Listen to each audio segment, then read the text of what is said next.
ഇതാണ് അതിൽ കൊടുക്കുന്നത്. വലിച്ച് ടൈറ്റ് ആക്കുക.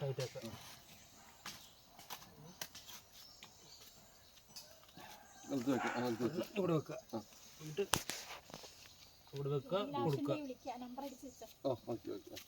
എന്നിട്ട് ഇതിങ്ങനെ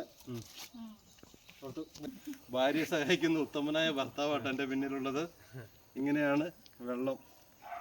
അവർക്ക് സ്ഥിരം എടുക്കുന്നതുകൊണ്ട് ബാലൻസ് ചെയ്യാം. പക്ഷെ നമുക്കങ്ങനെ ആ ബാലൻസ് കിട്ടുന്നില്ല. ആടി പോവാണ്. വലിയ കുഴപ്പമില്ല. പിന്നെ ഒരു വാക്കിന് ഒരുപാട് അർത്ഥങ്ങളുണ്ട്. ഡിക്ഷണറി നോക്കിയാൽ കാണാം. ഇതാണ് കാവ്, വെള്ളം കൊണ്ടുവരുന്ന കാവ് കേട്ടോ.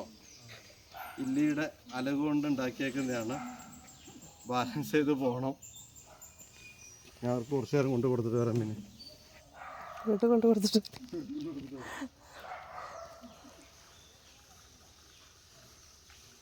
ഭാര്യയെ സഹായിക്കുന്ന ഉത്തമനായ ഭർത്താവ്. പേര് സുനീഷ്.